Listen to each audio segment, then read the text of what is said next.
पहा या ठिकाणी 3.2 lesson in life from a beggar या 3.2 या लेसन मधील आपण ही ऍक्टिव्हिटी पाहत आहोत.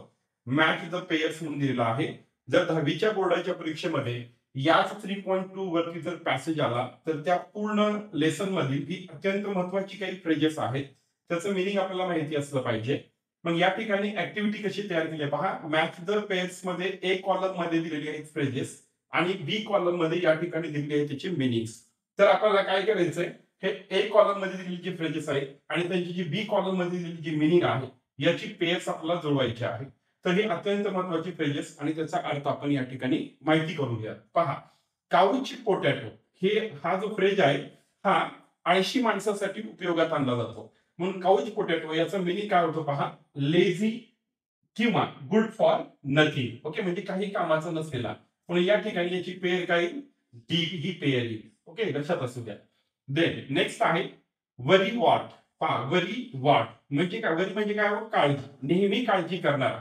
ओके, म्हणून त्याचा अर्थ काय होतो पहा, ऑलवेज नर्वस ऑर वरीड म्हणजे नेहमी काळजी करत असलेला किंवा चिंतेमध्ये असलेला व्यक्ती, त्याला आपण म्हणतो वरी वॉट. म्हणून याची पेयर्स काय होते, एफ ही होते.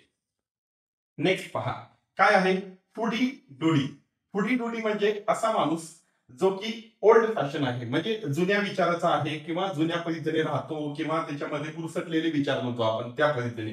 तर याचा अर्थ होतो पहा, ओल्ड फॅशन किंवा रिफ्युजियस म्हणजे प्रत्येक गोष्टीला त्याचा काही ना काही नकार असतो, तो नेहमी नकार देत राहतो.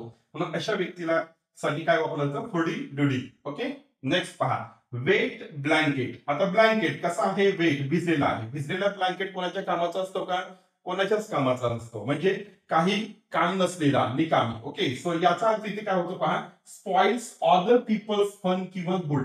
एखादा पुढचा व्यक्ती समजा आनंदात असेल किंवा तो मजेमध्ये असेल तर त्याचा तो आनंद कसा खराब करायचा. ओके, यासाठीचं हे फ्रेज आहे वेट ब्लँकेट.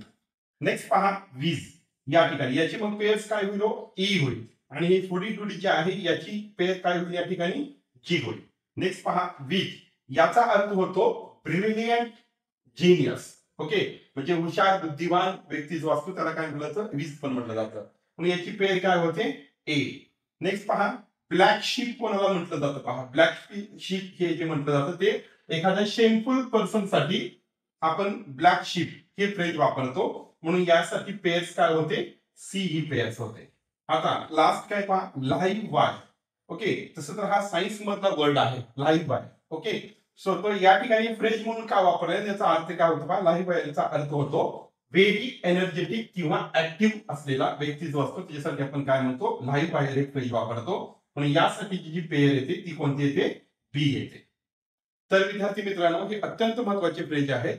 आता सध्याची 2026 मध्ये जी बोर्डाची एक्झाम होणार आहे 10वी बोर्डाची, त्याच्यासाठी हे अत्यंत महत्वाचे फ्रेजेस आहेत. याचा सराव तुम्ही करून ठेवा व यांचे अर्थही तुम्ही लक्षात ठेवा, जेणेकरून परीक्षेमध्ये आपला एकही मार्क जाणार नाही.